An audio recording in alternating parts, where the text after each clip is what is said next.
اب مسئلہ جو میں بتا رہا تھا وہ یہ ہے، دو مسئلے میں بتاتا ہوں، ایک نماز کا، ایک وضو کا ہے۔ اکثر لوگوں کی یہ شکایت بھی میرے پاس آتی ہے، استنجا کر کے آئے، پیشاب کر کے باہر آئے، وضو کرنے کے لیے بیٹھے تو ایسا لگ رہا ہے کہ قطرہ ٹپک رہا ہے یا پیشاب کا قطرہ پھر سے نکل گیا۔ ایسے کئی لوگوں کو ہوتا ہے، پھر گئے وہ، پھر دھو کر کے آئے، پھر لگا کہ نہیں پیشاب کا قطرہ نکل رہا ہے۔ یہ اطمینان نہیں ہوتا کچھ لوگوں کو۔ حالانکہ استنجا کریں آپ، پورا اس میں استبرا ہے، یعنی کھانس کر کے ہو یا اٹھ کر کے، بیٹھ کر کے، پیر کو موڑ کے، کسی بھی طرح سے آخری قطرہ نکال دیں، یہ ٹھیک ہے۔ لیکن اس کے بعد آپ وضو کرنے کے لیے آئے، تب یہ وسوسہ آ رہا ہے، پیشاب کا قطرہ نکلا، پیشاب کا قطرہ نکلا۔ اب کیا حکم کیا ہے آپ کے لیے؟ ایک نمبر 1 یہ وضو کا مسئلہ، اس کا بھی حکم میں بتاؤں۔ دوسرا مسئلہ سن لیں، نماز 4 رکعت ظہر کی پڑھنے کے لیے کھڑے تھے، یا 4 رکعت عصر یا عشاء کی، 2 رکعت پڑھے، تیسری رکعت میں کھڑے ہوئے تھے، اب شک ہونے لگا کہ دوسری ہے کہ تیسری ہے۔ تیسری میں کھڑے تھے، یہ شک ہونے لگا یہ چوتھی ہوگی کہ تیسری ہوگی۔ ایسا ہوتا ہے بہت سارے لوگ۔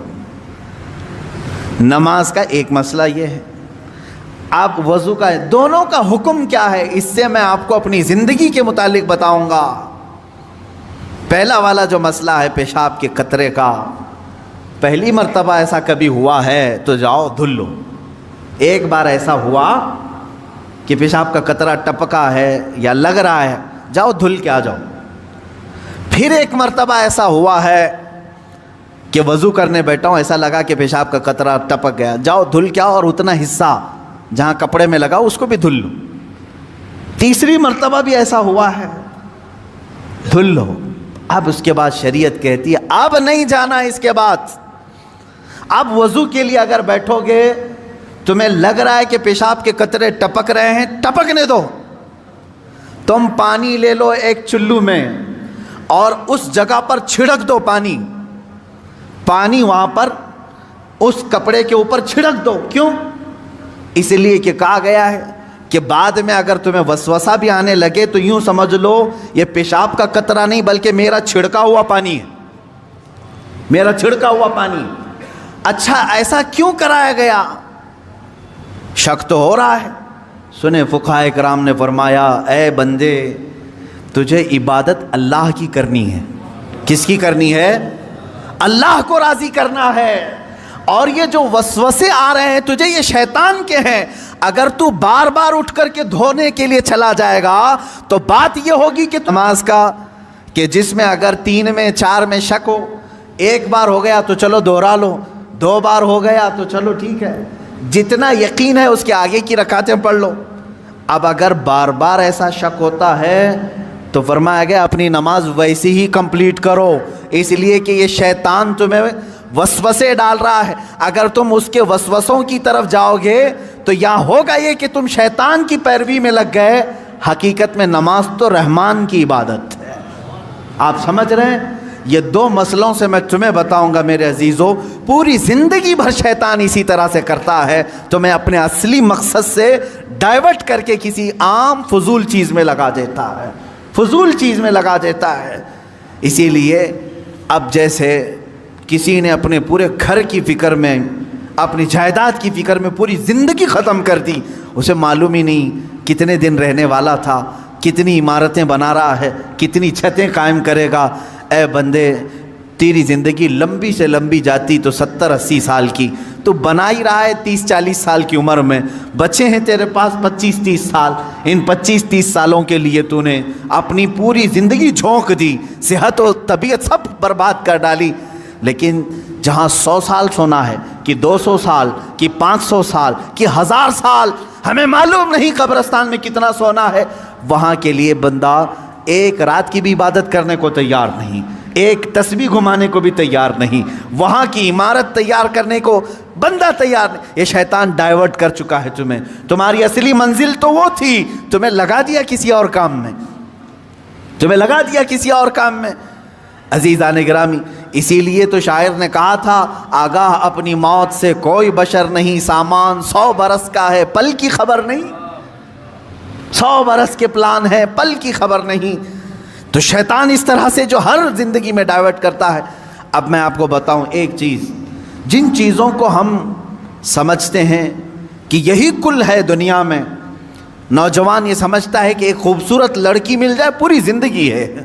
دیکھو اسی پر تو شعر و شاعری کرتا ہے، اسی پر تو پوری محبت کے نغمے گاتا ہے. اسے معلوم نہیں کتنے دن کیا یہ عائش ہے. اور کچھ لوگ یہ سمجھتے ہیں کہ مال، گاڑی، کار، بنگلہ ہو جائے یہی سب کچھ ہے. تقریباً انہی میں ہم سب دوڑ رہے ہیں، انہی میں ہم دوڑ رہے ہیں.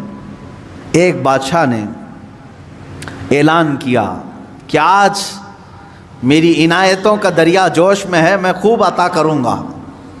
لوگوں کو بلایا، ایک کوئی بندہ ایسا آ جائے جس کے لیے میں کہتا ہوں اپنے ہاتھ میں ایک چھڑی لے لے، لکڑی لے لے، اور وہ زمین پر دائرہ کھینچتا جائے صبح فجر کے بعد.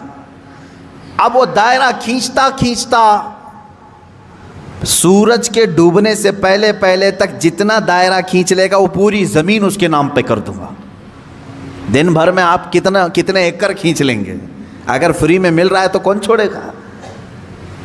دائرہ کھینچنے کے لیے کہا کہ جو لکیر سے سرکل بنا لے، جتنا بنا لے گا، لیکن ٹائم ہے سورج ڈوبنے سے پہلے پہلے تک. اس میں سے ایک وزیر یا ایک سپاہی آگے آیا اور اس نے اپنے ہاتھ میں چھڑی لے لی. بادشاہ سلامت مجھے اجازت دے دے. اور بادشاہ نے کہا کہ اگر سورج ڈوب گیا تو پھر ایک بالشت زمین بھی نہیں دی جائے گی، یعنی 1 فٹ زمین بھی نہیں دی جائے گی. ہاں، سورج ڈوبنے سے پہلے پہلے تک یہاں پر دائرہ مکمل کر. اب وہ نکلا چھڑی لے کر کے، لکیر کھینچتے کھینچتے. اسے بہت بڑی زمین چاہیے تھی، اتنی بڑی کہ اس سلطنت میں کسی کی نہ ہو. جب فری میں مل رہی ہے، کھینچتا کھینچتا وہ گیا، کافی دور تک چلا گیا. دوپہر ہو گئی، تھک گیا، کچھ دوڑا کچھ چلا. اب جب دوپہر ہو کر سورج ڈھلنے لگا تو اس نے سوچا واپس ہو جاتے، چونکہ جہاں سے میں دائرہ کھینچا ہوں وہاں تک لا کر کے لکیر کو ملانا ہے، اتنی زمین میرے نام پہ. اب واپس ہوا. اب یہ کتنے کلومیٹر کی زمین گھیرا تھا واللہ عالم. دوڑا تھا اس نے صبح سے لے کر دوپہر تک، نہ کھانا ہے نہ پانی ہے، دوڑ رہا تھا. دوڑتے دوڑتے سورج پیلا ہو گیا، عصر کا وقت آ گیا. اب اس نے دیکھا کہ بادشاہ کا محل اور سپاہی سب قریب نظر آ رہے ہیں. دل میں ٹھنڈک ہو گئی، میں پہنچ جاؤں گا. سورج کے ڈوبنے سے پہلے پہلے میرے